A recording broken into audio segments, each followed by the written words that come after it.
Olá, turma, tudo bem? Sou o professor Henrique, espero que todos estejam bem e estejam confortáveis para a nossa aula de hoje. Hoje nós vamos estudar algumas características importantes da nossa disciplina e eu te faço o convite para estar comigo até o final, fazendo todas as observações, todas as evidências, tudo que for importante para o seu engrandecimento escolar. Então eu espero que você esteja no seu cantinho de estudo, com a sua água, com o seu material, tudo que estiver disponível e ao seu alcance para que você tenha êxito na nossa aula de hoje. Vamos lá? Conto com a sua presença.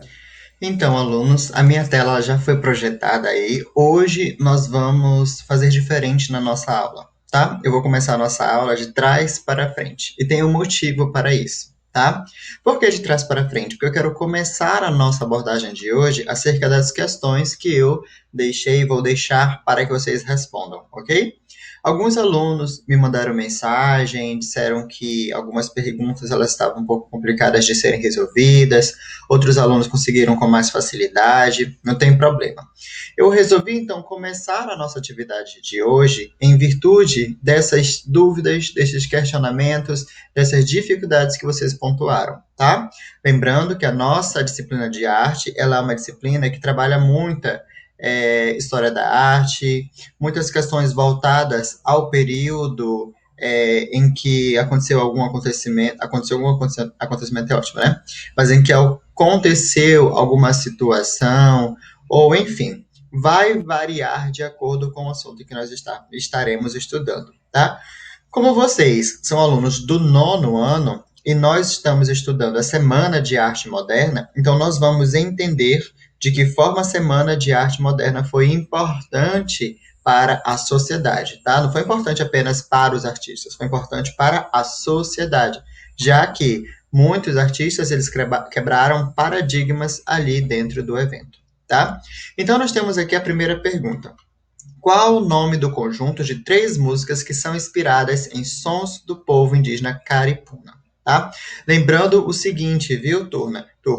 Que todas as respostas da nossa atividade, de qualquer atividade que eu passar, elas estão exclusivamente do livro. Ah, professor, mas eu posso tirar da internet? Não.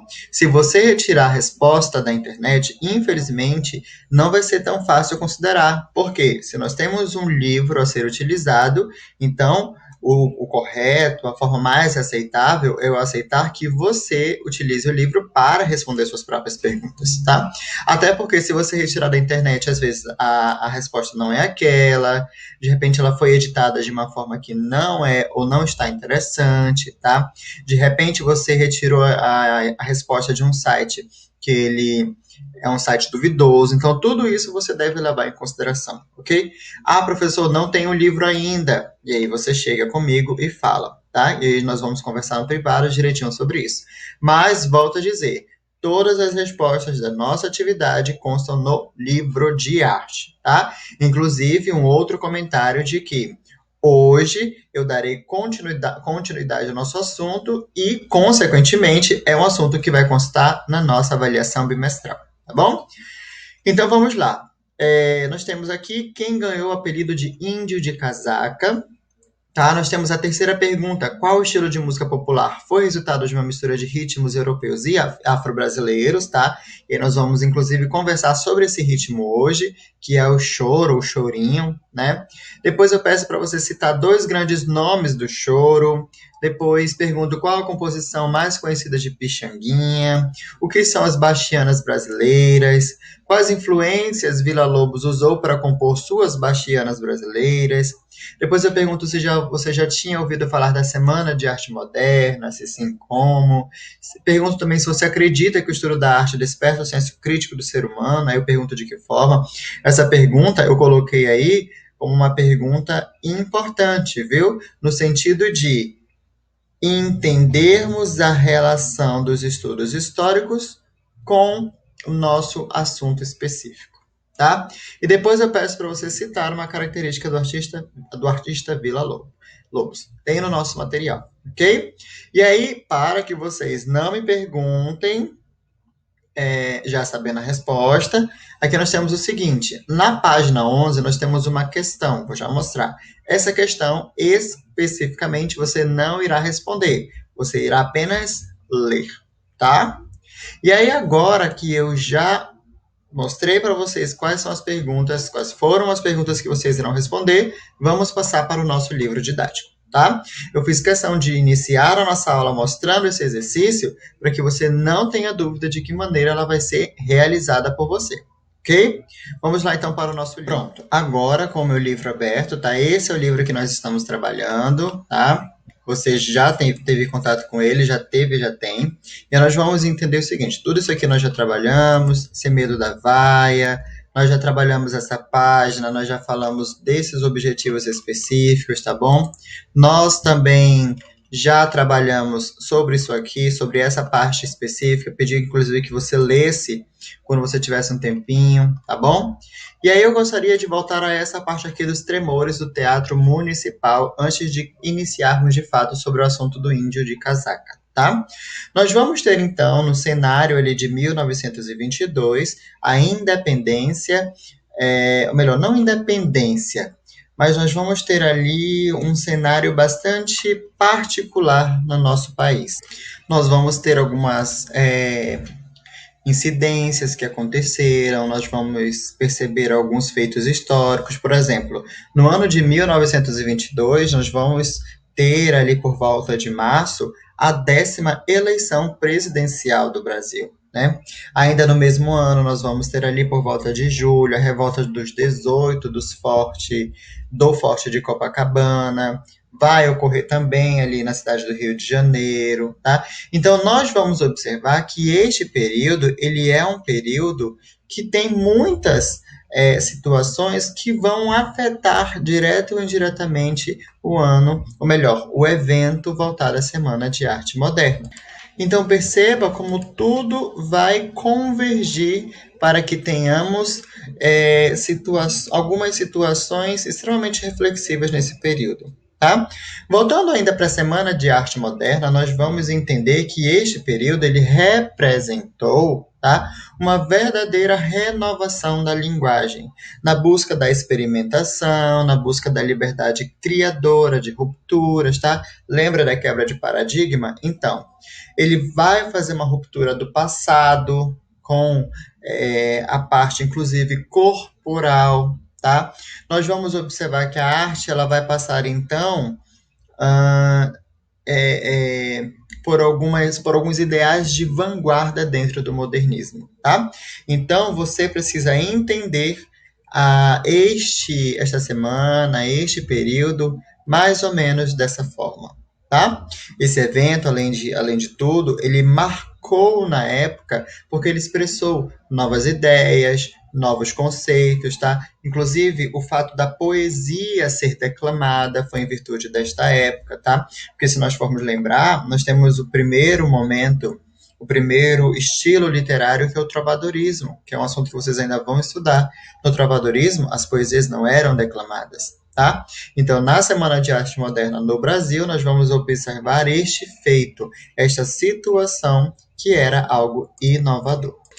E o nosso material, ele faz aqui alguns comentários acerca disso. Veja, nós temos aqui, ó, pega o marcador e já faço o destaque, que um grupo de jovens estava disposto a defender uma nova forma de pensar e fazer arte no país, tá? Esses nomes especificamente, Mário de Andrade, Oswald de Andrade, são nomes que cairão na nossa avaliação, tá? E aí eu sugiro como forma para você conhecer um pouco mais as características desses artistas, que você procure saber quem foi Mário de Andrade, quem foi Oswald de Andrade, tá?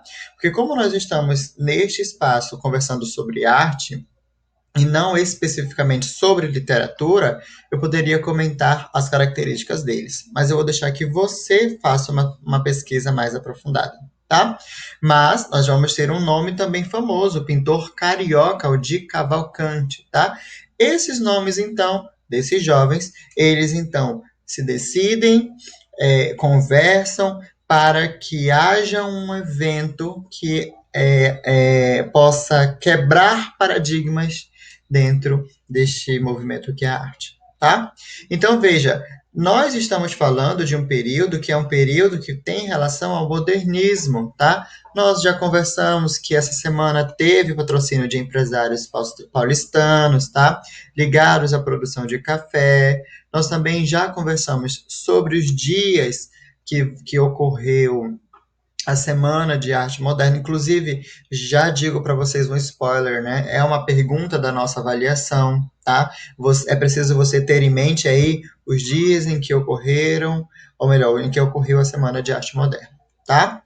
Nós vamos ter também outros nomes que participaram da semana, tá? Como Anitta Malfatti, Victor Brucheretti, tá?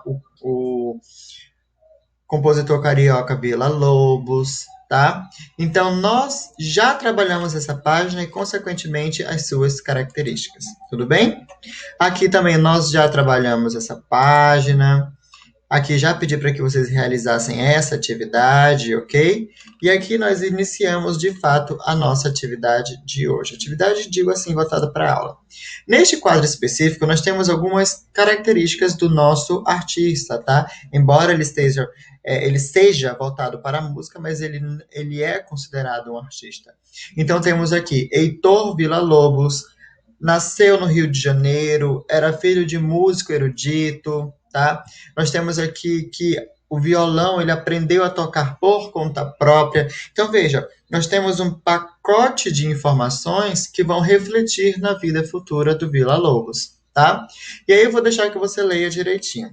O que nos interessa de fato é a partir daqui, ó, Índio de Casaca. E aí eu quero que você olhe para essa cobra, para essa imagem que lembra uma cobra, né? Pelo menos uma metade da parte aqui da obra lembra uma cobra. Antes disso, de olhar evidentemente para a cobra, para a parte de baixo que lembra uma cobra, eu quero que você olhe para cá, para essa mulher, tá? Essa mulher, ela lembra uma figura indígena. Tanto que nós temos o seguinte: na participação da Semana de Arte Moderna, Villa-Lobos apresentou, entre outras composições, as danças características dos índios mestiços do Brasil, tá? Que inclusive é um conjunto de 3 músicas inspiradas em sons do povo indígena Caripuna, no Mato Grosso, tá? Então nós vamos observar aqui que essa temática indígena, veja bem, nós vimos ano passado, no 8º ano, um movimento literário chamado Romantismo. Uma das características do romantismo, qual era? Era esse enaltecimento da pátria e também a evidência de temática indígena. Então, observe que mesmo dentro de um outro movimento, que é o modernismo, tá? Olha, veja, nós estamos em 1922. O modernismo, ele está acontecendo neste período. Em relação ao modernismo, nós vamos observar que ele vai ter ali indícios por volta de 1800 e alguns aninhos por ali, né? Porque 1881 nós temos o realismo no Brasil. Antes disso, nós vamos ter o romantismo. Então, nós vamos ter no século XIX o período do romantismo. Mas por que o senhor comenta tudo isso, professor? Eu comento para que você observe que essa temática indígena ela foi resgatada, tá? E se ela foi resgatada é porque quiseram dar uma nova roupagem a esta temática. Então veja que esta nova roupagem é uma característica do modernismo, já que a Semana de Arte Moderna está inserida dentro deste período, ok? E dando continuidade, nós vamos ter o seguinte, uma outra informação. Pegue o seu marcador desde já, tá? Tô aqui com o marcadorzinho. Destaque ali. Ao longo de toda a sua carreira, ele seria influenciado pela cultura e pela sonoridade dos indígenas. Ele quem? Villa-Lobos, tá? Fazendo uma relação com as suas composições. Por isso, o Villa-Lobos ganhou um apelido de índio de casaca. Tá? Mas quem deu este apelido foi o escritor Menotti de Laupitcha. Tá? Então, se eu pergunto de você, por que Heitor Villa-Lobos foi considerado índio de casaca? Né? Ou foi apelidado de índio de casaca? Hein? Porque ele escrevia composições inspiradas em sons do povo indígena caripuna. Tá? Só por conta disso. Dando continuidade, nós temos aqui o seguinte ainda, ó. Vejam. nós temos aqui, não foram apenas as temáticas indígenas que marcaram a carreira de Villa-Lobos, não foram, tá? A sua música trazia os diversos tons regionais do Brasil. É o feitio brasileiro em termos de ritmo, de melodia, de conteúdo expressivo, aplicado à nossa música clássica. Então veja que nós sempre temos um jeitinho abrasileirado de inovar as situações, as artes, a fala, a língua, tudo, né? Heitor Villa-Lobos, então, não fez diferente, ok? Então, nós vamos ter o seguinte, que ele também teve muitas composições que se tornaram ali grandes best-sellers, né? Nós temos, inclusive, uma famosíssima, que é a Bachianas, tá? Ou as Bachianas. E aí que o nosso material sugere que você só dê uma lida, direitinho você vai ler, tá? Mas eu já vou partir aqui para a próxima página. Aí nós vamos ter o seguinte, do chorinho aos choros, tá? Nós temos outra informação aqui. Pegue seu marcador, essa é informação importante. É comum na música clássica que um compositor nomeie alguma de suas obras com nomes semelhantes, tá? Ele vai apenas mudar a numeração. Esse é o caso das composições de Villa-Lobos, Cronos número 1 e Cronos número 3, tá? E aí nós vamos observar que eles fazem parte de uma série de 14 composições intituladas Choros, tá? Criada entre 1920 e 1929. Então você pode marcar, não tem problema nenhum. Mas o que eu vou considerar aqui é justamente como foi que ocorreu o início desse estilo musical chamado choro. E aí nós temos aqui, choro, chorinho, né? E nós temos aqui a seguinte resposta, que foi resultado de uma mistura de ritmos europeus e afro-brasileiros, tá? E nós vamos observar que o nome dado a esse fenômeno, se fosse dentro de um texto, seria intertextualidade. Dentro da música, intermusicalidade. Tá bom? Observe que é uma informação de grande relevância. Aqui nós temos os grandes nomes do choro, o Pixinguinha no saxofone, tá? Pixinguinha no saxofone e o Valdir Azevedo no cavaquinho, tá? Eu não sei se vocês já chegaram a ouvir, porque também não faz parte do tempo de vocês e também não faz parte do meu tempo, tá? Mas eles foram nomes consagrados à época em que tocaram, tá? Nós temos então o Valdir Azevedo, tá? Prestem bem atenção. Ele tinha fama no cavaquinho e o Pixinguinha no saxofone. Tanto que nós temos uma pergunta aqui no nosso material, que o nosso material ele nos chama a atenção. Você já ouviu o chorinho do carioca Valdir Azevedo, batizado de Brasileirinho? É uma das músicas mais famosas do gênero, tá? E aí nós temos um outro nome também, o seguinte, ó, que ainda em 1922, no mesmo ano da Semana de Arte Moderna, ele, o Pixinguinha, agora já não é mais o Valdir, é o Pixinguinha, ele se apresentou na Europa com seu grupo Os Oito Batutas, tá? E aí nós temos uma música famosíssima dele, que é conhecida literalmente mundialmente, tá? E tem por nome Carinhoso. Olha só quando é que ele foi lançado, em 1916. É interessante a gente pensar essas formas musicais dentro desse período, porque se nós formos observar hoje em dia, quando nós queremos acompanhar a vida de um artista, você pode abrir uma plataforma por streaming, né? Então nós temos aí Spotify, Deezer, Apple Music, próprio YouTube. Se você quiser acompanhar o lançamento de alguma música do seu artista, você pode entrar em algumas dessas plataformas. Agora, neste tempo, nós não tínhamos nenhuma plataforma, nós não tínhamos nem a ascensão da internet, né? Por volta de 1922. Mais ainda, ou melhor, menos ainda, 1916, quando foi lançado Carinhoso. Como que as pessoas faziam para ouvir e acompanhar essas músicas? Pelo rádio, tá? Nós tínhamos, então, este instrumento de comunicação para que ali fosse divulgado tudo que era informação, principalmente a música, tá? Então, nós não tínhamos internet, mas nós tínhamos rádio, tá? E por rádio, o brasileiro, ele tinha notícia de tudo que estava acontecendo no país, ok? Depois nós temos uma outra informação, que nós temos aqui do barroco ao caipira. E aí, E aí eu vou, inclusive, fazer um breve comentário sobre o Barroco, tá? Porque você pode não estar lembrando, mas o Barroco foi um outro movimento literário e artístico, tá? O Barroco, nós tínhamos como característica ali a exaltação de detalhes nas esculturas, tá? Nós tínhamos também uma relação entre o que era sagrado e o que era profano, uma relação com a religião, tá bom? O exagero de detalhes, exagero não, mas a perfeição nos detalhes das esculturas. Então, nós vamos observar que o barroco, ele também tinha uma relação com o ouro, já que nesse período, lá em Minas Gerais, nós tínhamos ali um período voltado à escavação, à mineração, enfim. Então, nós vamos entender essa relação em vários momentos, de um movimento literário e um movimento artístico para outro, tá? Lembra que mais cedo, em algum momento da nossa aula, eu comentei sobre o romantismo?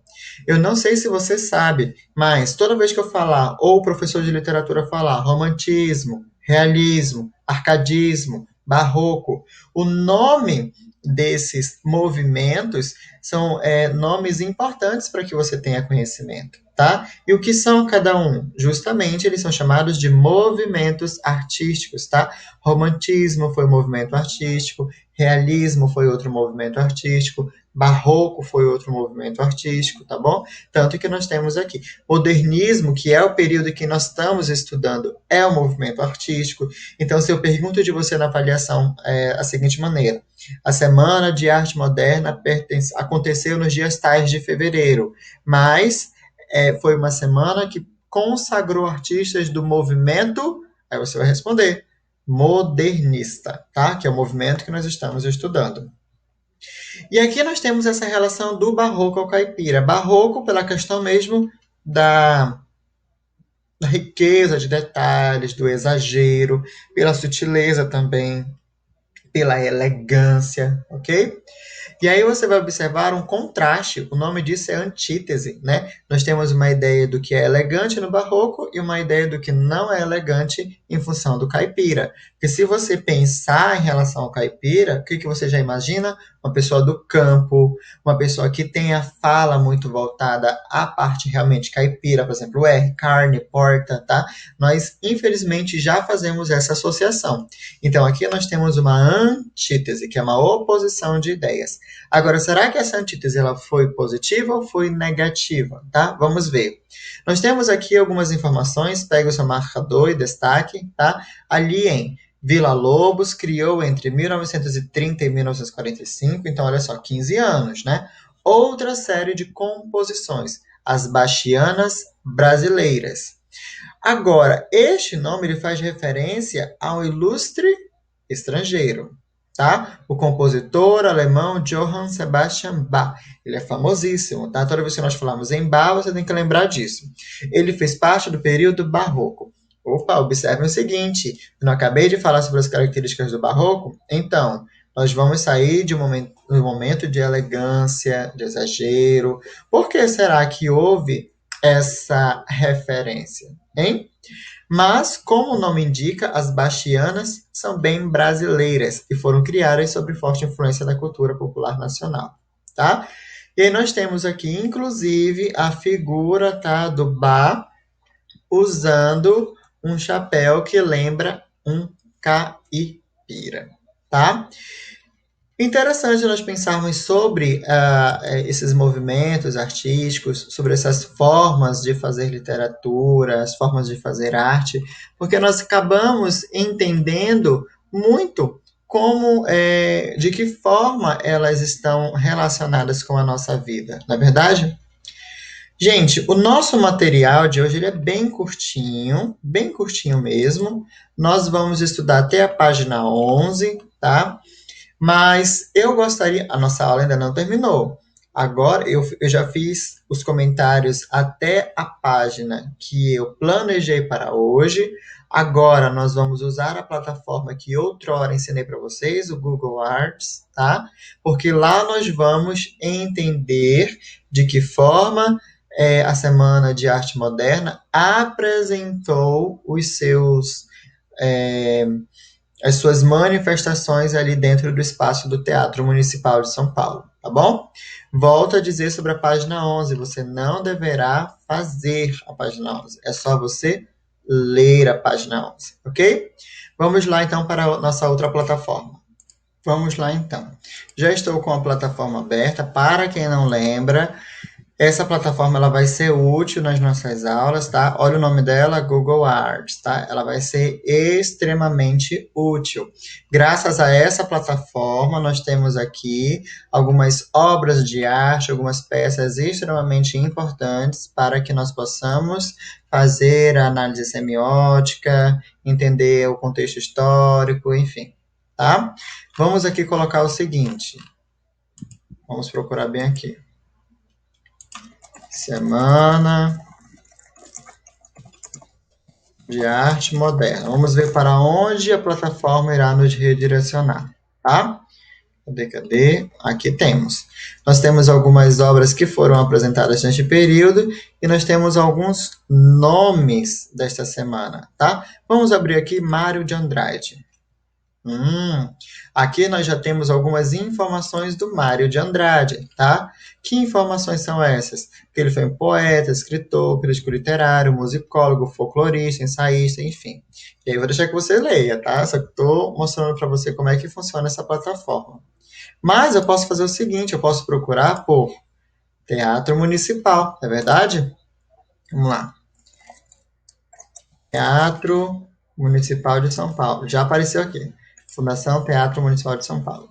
Ó, aqui foi o local onde ocorreu, é que estou abrindo, a Semana de Arte Moderna, tá? Nós temos aqui a fachada noturna do teatro.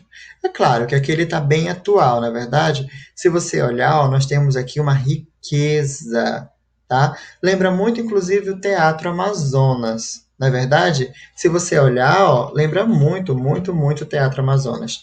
A Semana de Arte Moderna aconteceu aqui. Veja a estrutura, nós temos essa estrutura de arcos, tá? E aí, lembrando que essa estrutura de arcos, a estrutura de arcos, veja bem, é uma herança grega, tá?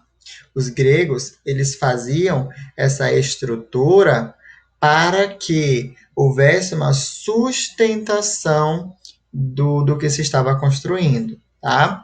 Mas nós vamos observar também, inclusive, tá? Essa forma aqui arquitetônica voltada para a Europa. Eu não sei se você sabia, mas o Teatro Municipal de São Paulo ele foi criado para entretenimento da burguesia, daqueles que tinham produção de café, enfim, tá? E aí vejam que se foi criado para entretenimento era justamente para que os brasileiros que aqui viviam e que tivessem poder aquisitivo tivessem a honra em apreciar uma peça artística, a honra em apreciar um momento que era diferente daquele proporcionado naquela parte profissional deles. Vou colocar como parte profissional para a gente entender essa questão de entretenimento e os seus afazeres, né, financeiros, tá? Então foi aqui que aconteceu a nossa Semana de Arte Moderna, ok? Legal nessa fachada, eu acho essa fachada bem interessante mesmo. Nós temos aqui algumas informações, vamos voltar aqui, ó. O que mais nós temos? Deixa eu voltar aqui. Olha, legal. Nós temos uma exposição online, o Municipal Tintim por Tintim. Vamos abrir aqui. Lembrando, tá? Volto a lembrar que essa plataforma nós vamos utilizar durante as nossas aulas, ok? Olha só.